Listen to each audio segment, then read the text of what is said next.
All right, man. Dan Campbell. I'm gonna save the live stream for later. I tried to do it this morning, but YouTube won't allow me to do it this morning. So, um, Dan Campbell says that the Detroit Lions are open at the trade deadline, which I don't really imagine anything is actually going to happen. But he said that and also he said he wanted to be more involved in the offense. So let's get to that, man. Thumbs up the video, share the video, subscribe to the channel, share the video, subscribe to the channel, check out Detroit Lions Talk playlist. Um, and he said that I start off there that he would be open at the trade deadline. Okay, he said we open to anything to listen, and as they should. Okay, as they should to be open to anything at the trade deadline because really at this point they don't have nothing to lose and everything to gain and nothing to lose. But they got some promising pieces. I think Jerry Jacobs and AJ Parker. You talk about things that I talk about things that excuse me, that Brad Holmes has done wrong. He's done a good job with undrafted rookie free agents and mid to late draft picks too. Man, he's done well. He's done really really well. So they got some pieces. People say, well, that's what I'm talking about this morning. Really, this team is either way they're not that good. You're not gonna win the games. I'm paraphrasing with Ken Campbell. I mean, I'm just thinking like, what are people talking about? A couple coaching mistakes is the reason they ain't won 2 or 3 games. So that's what I don't understand when people say, well, this team ain't that good anyway. Like fans are content with going 0-17. Like, man, that's not another black eye. And like they haven't had games where they should have won.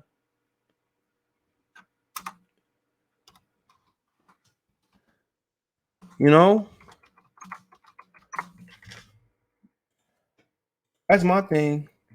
People act like they haven't been able to been in games, but we're just going. Like I said, this fan base, the casual fan base are idiots, and I'm talking to the casual fan base. If you feel like a casual, I'm talking to you.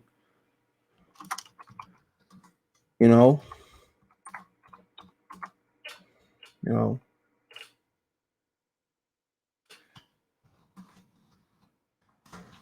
But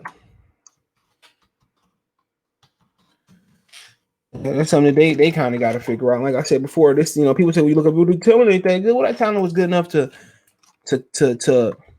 be competitive versus Baltimore, to be competitive versus the 49ers, to be competitive until it start raining versus the Green Bay Packers.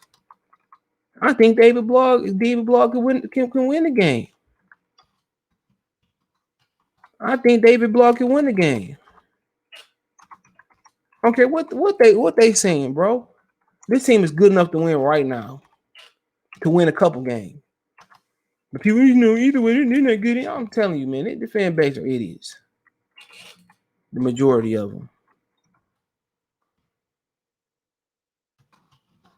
I'm just thinking, like, man, they just to the point where they're not good enough to win. Like I said before, Patricia and Bob Quinn didn't leave a roster that was that bad, that bad where they couldn't win the game. Well, without Stafford, they couldn't, but they was close with a rookie quarterback in David Blog. Even though Driscoll wasn't the answer, I mean, you all could say that, but they was close. I don't understand why people don't put more emphasis on backup quarterbacks. You backing up the most valuable position in the sport. We've seen backups win Super Bowls before. We have, but at the trade deadline, they should be sellers. I know people don't want to hear that about TJ Hockenson, but at this point, man, for what? Well, then they trade Hockenson, they pick another tight end in the first round. I'm good on that.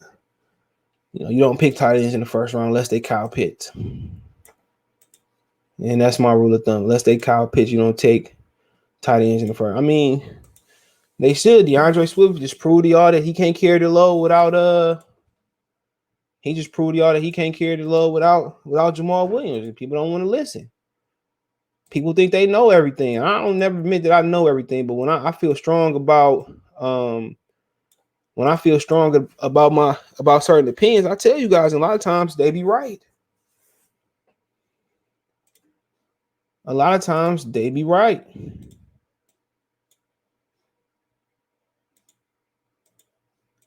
A lot of times people, they be like I said before, Swift ain't the answer, bro.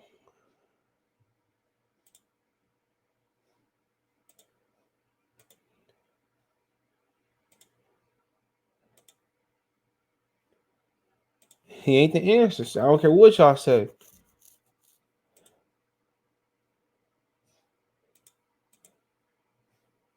He ain't the answer.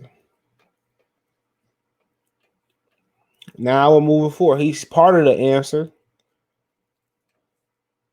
He definitely part of the answer. He part of the solution. But carrying low, he's a scat back.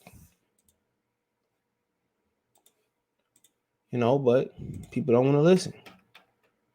So he says, Dan Campbell said Monday he does not expect the team to be active in the trade market this given week. Discussion. Dave also he said I don't see anything right now that says it got legs. Campbell said, all right. So he said, we're open to listen to anything. They need to be trying to gather many picks. They're going to get a lot of compensatory picks this year. They need to be trying to gather as many picks as they can get out here. They need to be doing their due diligence times 10. But when you're in this position, I mean, what else can you do? Do you want to sell the rest of your talent? Had they won a game or two, I think they could go that way. And talking about it's a complete rebuild, but people, people's ambitions about Jared Goff being traded, man, those is not realistic given the cap situation, given that there's no market for Jared Goff.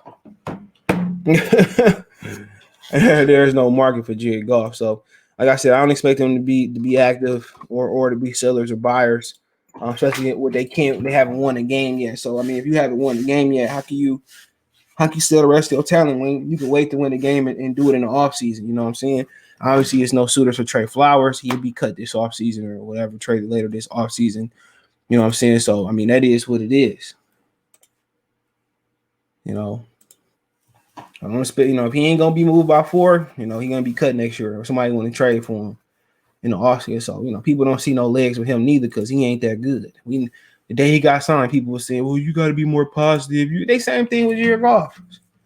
Shut up! I'm tired of you positive people. Let's be positive about this. There's nothing to be positive about a bad move that you know is a bad move. You see it as a bad move, and then y'all want to complain in after. But that's it on that one, right? Let's move on to the next one. Okay, Campbell says he wants to be more involved in the offense. Honestly, man, let's read this quote. It says during a Tuesday radio appearance on 97.1 The Ticket, with Stoney and Jansen with the Heather show. They had a Heather. I didn't even know she was part of the show. Campbell got a little bit more specific, saying he intends to getting more involved with the offense out of the bye week. He said, quote, "I certainly think I can help with the offense," Campbell said. "I think I need to be a little bit more involved with helping it." He later adding, I'm trying to be so involved with everything that maybe I need to be a little bit more involved with the offense." Okay. And that's him. He said the Lions head coach did make one thing. Okay, we'll wait on that one. I'm gonna do a whole video on that part. So I mean, that's cool. That's really cool. Like I said before, maybe Anthony Lynn needs some help. All right. And I think I would go personally, what would be my adjustment is going more heavy. That would be my adjustment, going more heavy. Yep, that would be my adjustment, going more heavy. Limiting the wide receivers, giving Fields more opportunity as a pop blocker, as more snaps, and as a pass catcher. I'll go more heavy, and I would slow down the game. With Jamal Williams healthy, you can do that. You might get Melifonte back after the bye week. I would go more heavy. That'd be my adjustment. I would go significantly more heavy. I go 2 tight ends, 3 tight ends. Damn, the Packers releasing Jalen Smith already. Yeah. You must have been real trash. No, I don't bring him to Detroit. You know.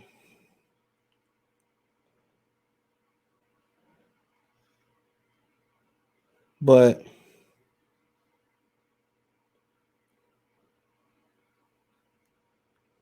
yeah, that'd be my adjustment. Heavy, and I would pass. And heavy is hard to defend because now you bring a single high safety in. You go single high, you bring a box safety in, another linebacker.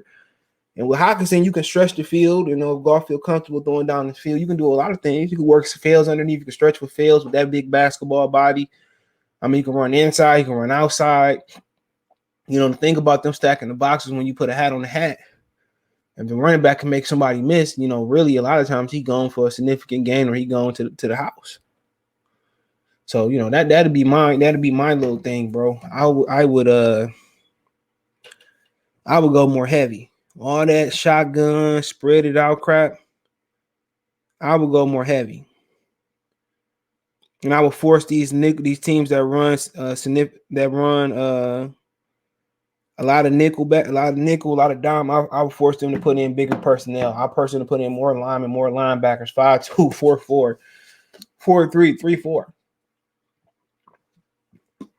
I would force them to match us heavy. You can do a lot of more productive things out the spread too. When you put everybody in the line, it's only so much disguise you can do. So it might help Jared Goff a lot. It might help him a whole bunch to go more heavy. That's the only thing I can think of. You can go up back, full back, running back. You can go a tight end in twins and stack the receivers. It's a lot of things you can do. If you're going to continue to spread them out, do more motion where your receivers get a free release. Do more bunches. When they don't do none of that, when your receivers get a free release, put Hawkinson into the slot. Stack Hawkinson. Get him a free release. Play more him and Fails in the shotgun, man. It's a lot more creativity they can do. So I won't put all of it on Jared Goff. I think 70% of it is Jared Goff and 30% of it is Anthony Lynn and the coaching staff. So my personal opinion is I would like to see them go more heavier, eat up the clock, and wear defenses out with heavy. Even that's bringing in an extra offensive lineman. If it's doing split backs or two running backs with Swift and Jamal Williams back there or Jefferson, or getting Godwin and Abuchi, whatever his name is, involved as well too. That's what they're gonna have to do, man. But it's simple, but sometimes it's not that simple because these coaches are incompetent. All right, but hey, let me know what you guys think, man. I do appreciate you guys for coming on. Check out Detroit Lions Talk playlist. Thumbs up the video, share the video, subscribe to the channel. You can find me on Twitter, Facebook, Instagram. If you have a business question, inquiry, response to a video question, you want to chop it up on my social media links there. Appreciate that. Want to make a financial donation? Cash App CJ Good 313, Venmo CJ Good 313, PayPal link in the description. That's what to donate. Thumbs up, share the video, subscribe to the channel. Hit the bell icon on notification. Increase your chance to get notifications when I go live or drop a video. Other than that, comment. Appreciate the love, support. Peace.